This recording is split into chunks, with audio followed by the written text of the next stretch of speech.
So last night I was basically scrolling on X and I saw a really funny post come across my timeline, and this time it's around EAFC 27 again.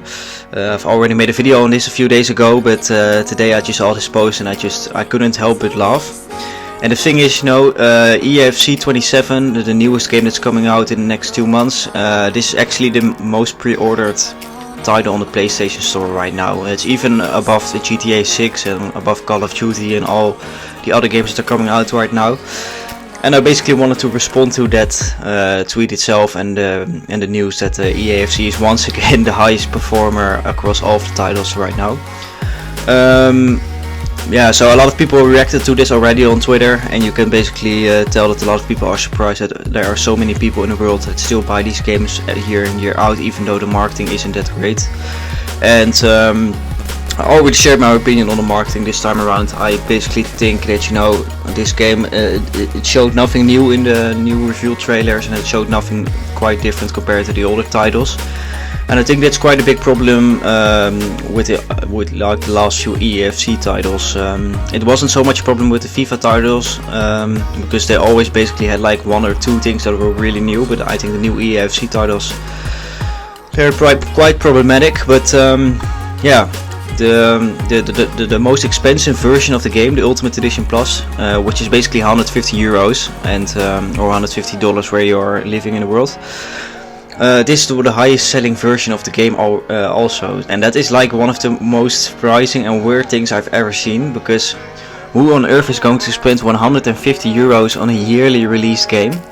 I even personally I think like €100 is like that's basically the standard these days with a lot of games, because a lot of games they just release a standard edition, but you basically only get the game for the price. You basically get 0 benefits included with that, and they always offer like an Ultimate Edition or a Special Edition or a Vault Edition with Call of Duty, and they basically give you like a Battle Pass for free, or some free skins or some free points of currency you can use in the game. And FIFA has been doing this for quite a while. I think FIFA has been doing this for like 10 years already, where you basically can buy a normal standard version and an Ultimate Edition. I personally didn't always buy the Ultimate Edition, but most of the time I did bought the Ultimate Edition because you get the early access, and the early access is basically like 5 or 7 days, so it's quite a lot. And especially for the people that still play FIFA or EAFC, that first week, or how much of a difference it makes if you are already playing the game a week before, because those first few days of the game are like one of the most important days in the game, because you can actually trade with all of the cards and the players, and you can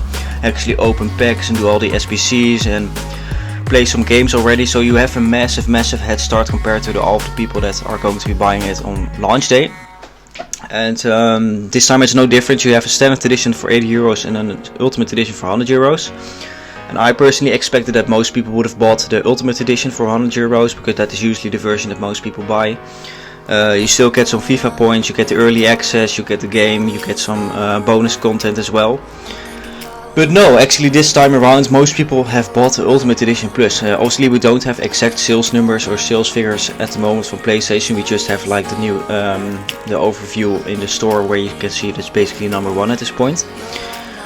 But I saw many people on Twitter like posting like €150 for a yearly release game is way too much, even though and even the rewards you are getting for that €150 aren't that great. I know it's quite a bit good value for money, because you get a lot of FIFA points which are usually very expensive. You can also get access to premium passes as well. But those passes and FIFA points get released so late in the game, in the life cycle of FIFA, where the game is basically already dying at that point. It's like 5 months post release date. And so I really don't understand why many people go for that most expensive version.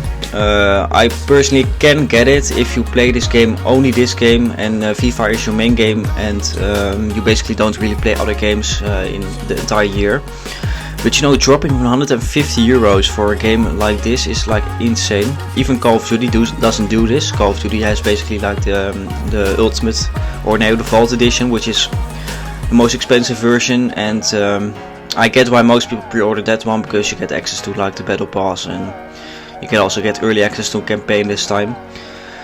But yeah, when I saw the tweet that the Ultimate Edition was the highest, the Ultimate Edition Plus was the highest selling version of the game, I was actually very surprised, and it actually shows you how big like the casual audience of the gaming industry is, and especially how big football is at the moment.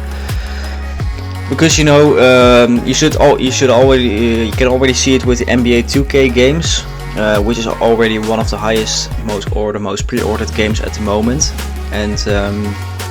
Yeah, these franchises, we always think, you know, that these franchises are absolutely cooked at the moment and they don't provide any more value, and they are dying franchise, but that's absolutely not the case. You can see it from the pre-order figures. You know, you have people who say like, you know, it has more pre-orders than GTA 6, which is like understandable, you know, because GTA 6 doesn't really have any real value why you should pre-order it right now. If you just look at the pre-order bonuses for GTA 6, you can basically see that if you pre-order it like 1 or 2 weeks before the release date, you basically get the exact same benefits as you pre-ordered now. So they have basically no incentive to pre-order it right now, and I think I speak for most people that most people haven't pre-ordered GTA 6 yet. I personally haven't, because I see no need to pre-order it right now. Because you basically can upgrade to the Ultimate Edition Plus for GTA 6 at a later date or even at the release date, so why on earth would I pre-order now? You should only pre-order it for the preload a week beforehand, but basically if you look at the other benefits, it has no use to pre-order right now. And yeah, I think the standard edition of EAFC is basically dying at this point. I think most people are just too greedy for that 7 days early access, which I understand, you know, because those early days are very important. And you know, the early access is basically the real release date. You basically, for the standard edition, you basically pay to get access to it at a later date. But yeah, it was kind of crazy to see like that this franchise is still so big, even though the trailer wasn't that great. And I think most people who play FIFA regularly, like the diehards, weren't impressed by that trailer at all.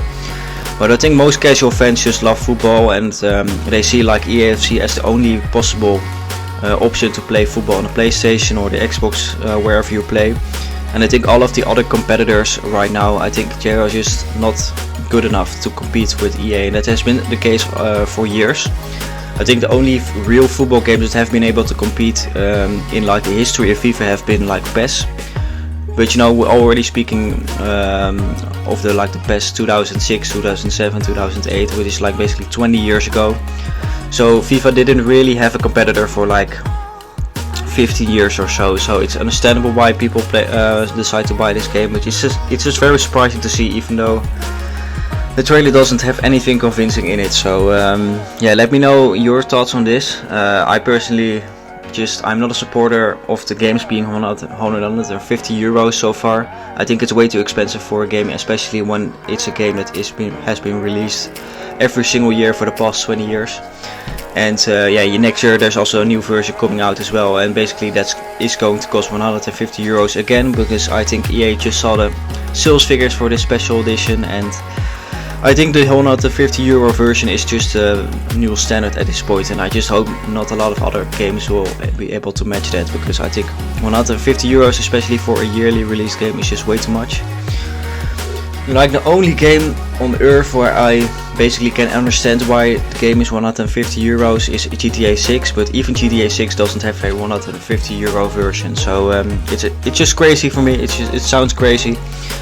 Yeah, let me know what you guys think about this like development in the gaming industry, and have you pre-ordered the game, and just be honest, have you pre-ordered the most expensive version, or have you pre-ordered the standard edition or the ultimate edition? And if you did pre-order the most expensive version, let me know why you did pre-order the most expensive version, and what the main reason for you is why you decide to pre-order that one. But on the other hand, will I buy the game? I have to wait and see. I kind of want to see more gameplay of the game, and I want to see more like improvements. We just had a trailer, and I wasn't very convinced of this trailer, but I personally still do enjoy these games from time to time. But yeah, the 150 euro version isn't going to do it for me. So let me know what you guys think, and I will see you in the next video. Bye bye.